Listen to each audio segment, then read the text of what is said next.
আসসালামু আলাইকুম শিক্ষার্থীরা, আশা করি সবাই অনেক ভালো আছো। নতুন আরো একটি ক্লাসে সবাইকে স্বাগতম। আজকের ক্লাসে আমরা চতুর্থ শ্রেণীর গণিত বইয়ের 7 পৃষ্ঠা 1 নং এর সমাধান করব।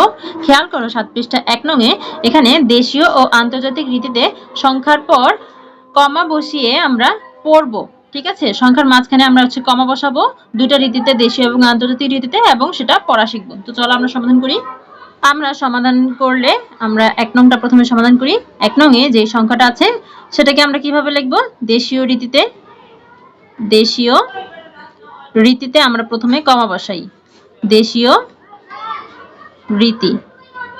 দেশীয় রীতিতে প্রথমে আমরা 1 নং এর যে সংখ্যাটা আছে সেটাকে কমা বসাই। কি আছে এখানে? এই যে এই সংখ্যাটাকে আমরা যদি দেশীয় রীতিতে কমা বসাই তাহলে ডান দিক থেকে বাম দিকে 3 অঙ্ক পর একটা কমা বসাতে হবে, তারপরের 2 অঙ্ক পর পর। তাহলে এখানে 1 2 3 এইখানে আমরা একটা কমা বসাবো। এখন একটু পড়ার চেষ্টা করি। সংখ্যাটা কি? 3206। 3206। এরপর আন্তর্জাতিক রীতিতে আমরা কমা বসাই এবং আন্তর্জাতিক রীতিতে যদি কমা বসাই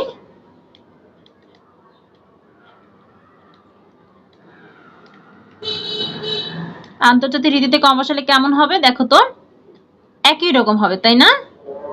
একই রকম হবে, কারণ আমরা আন্তর্জাতিক রীতিতে জানি কি ডান দিক থেকে বাম দিকে প্রত্যেকবার 3 অঙ্ক পর পর কমা বসাতে হয়, কিন্তু এখানে তো বাম দিকে আর কোনো অঙ্ক নেই, তাহলে আমরা শুধু 3 অঙ্ক পর এখানে একটা কমা বসাবো, তাহলেই হয়ে যাবে। এরপর আমরা 2 নং এর সমাধানে চলে যাব। দেখো 2 নং এ কি আছে?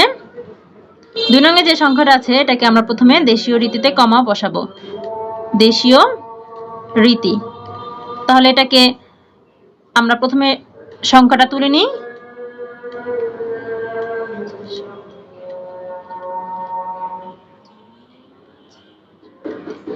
এখন এই সংখ্যাটাকে কি করতে হবে? ডান দিক থেকে বাম দিকে প্রথমে 3 অঙ্ক পর কমা, তারপরগুলো 2 অঙ্ক পর পর কমা। এখন সংখ্যাটাকে পড়লে কি হবে? এটা হচ্ছে লক্ষের ঘর, তাহলে 52,15,723। 52,15,723। এরপর আমরা আন্তর্জাতিক রীতিতে যদি করি,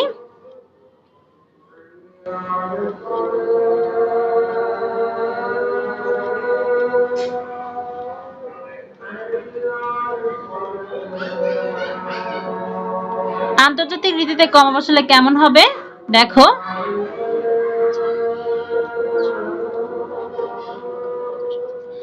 আন্তর্জাতিক রীতিতে আমরা কি করি? 3 অঙ্ক পর পর কমা বসাই। তাহলে 3 অঙ্ক পর এখানে একটা কমা, তারপর 3 অঙ্ক পর এখানে একটা কমা। এখন এই সংখ্যাটা কিভাবে পড়তে হবে? সংখ্যাটা হচ্ছে 5,215,723। এটা হচ্ছে আন্তর্জাতিক রীতিতে। আন্তর্জাতিক রীতিতে সংখ্যাটা হচ্ছে 5,215,723। আর এই সংখ্যাটা আন্তর্জাতিক রীতিতে 3,205। এটা আন্তর্জাতিক রীতি আর দেশীয় রীতি একই রকম, দুটো সংখ্যা পড়লে আমরা পাই। এরপর আমরা 3 নং এ যে সংখ্যাটা আছে সেটাকে আমরা প্রথমে দেশীয় রীতিতে কমা বসিয়ে পড়া শিখব। দেশীয় রীতি। সংখ্যাটা কি আছে?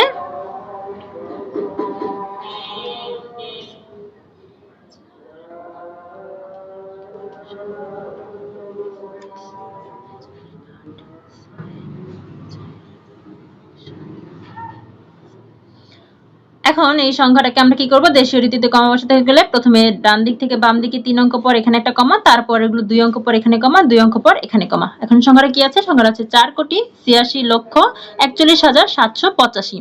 4,86,41,785। বুঝতে পেরেছি? এরপর আন্তর্জাতিক রীতিতে যদি আমরা কমা বসাই তাহলে কি করতে হবে? 3 অঙ্ক পর পর কমা বসাতে হবে। আন্তর্জাতিক রীতি। আন্তর্জাতিক রীতিতে কমা বসালে কি করতে হবে? 3 অঙ্ক পর পর কমা বসাতে হবে।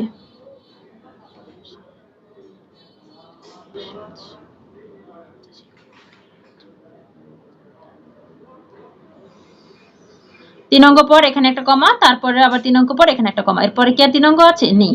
তাহলে এটা এখন পড়ার চেষ্টা করি।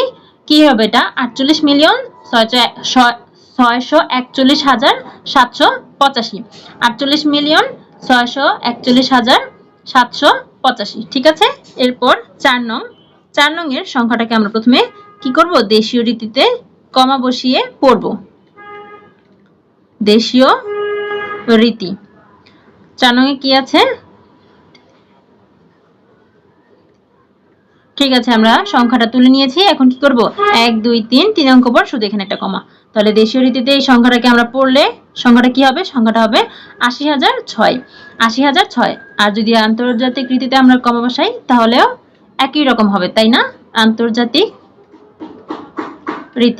রীতিতে কমা বসালেও একই রকম হবে, কারণ এটার বাম দিকে আর কোনো অঙ্ক নেই যেটা মিলে 3 অঙ্ক হবে, শুধু এখানে 3 অঙ্ক পর একটা কমাই বসাতে পেরেছি। তাহলে কি এটাও ৮০০০৬। এখন আমরা আরো একবার পড়ি। এটা হচ্ছে ৩২০৬। এটা হচ্ছে আন্তর্জাতিক রীতিতে ৩২০৬। এটা দেশীয় রীতিতে ৫২,১৫,৭২৩। আন্তর্জাতিক রীতিতে ৫,২১৫,৭২৩। দেশীয় রীতিতে ৪,৮৬,৪১,৭৮৫। আর আন্তর্জাতিক রীতিতে ৪৮,৬৪১,৭৮৫। এটা দেশীয় রীতিতে ৮০০০৬, এটা আন্তর্জাতিক রীতিতে একই কথা ৮০০০৬। বুঝতে পেরেছি? তো কথা হচ্ছে একটাই, দেশীয় রীতিতে প্রথমে 3 অঙ্ক পর একটা কমা, তারপরে 2 অঙ্ক পরপর কমা। আর আন্তর্জাতিক রীতিতে প্রত্যেকবার 3 অঙ্ক পরপর কমা। ঠিক আছে? আর দেশীয় রীতিতে অঙ্কগুলো হচ্ছে অঙ্কের স্থানের নামগুলো হচ্ছে একক, দশক, শতক, হাজার, অযুত, লক্ষ, নিযুত, কোটি। আর আন্তর্জাতিক রীতিতে স্থানের নাম হচ্ছে একক, দশক, শতক, হাজার, হাজারের 3টা ঘর, তারপরে মিলিয়নের 3টা ঘর, বিলিয়নের 3টা ঘর। ঠিক আছে? আশা করি বুঝতে পেরেছো। এখন তোমাদের কাজ হচ্ছে এগুলো বেশি বেশি প্র্যাকটিস করা। করো বেশি বেশি প্র্যাকটিস। দেখা হচ্ছে পরের ক্লাসে। আল্লাহ হাফেজ।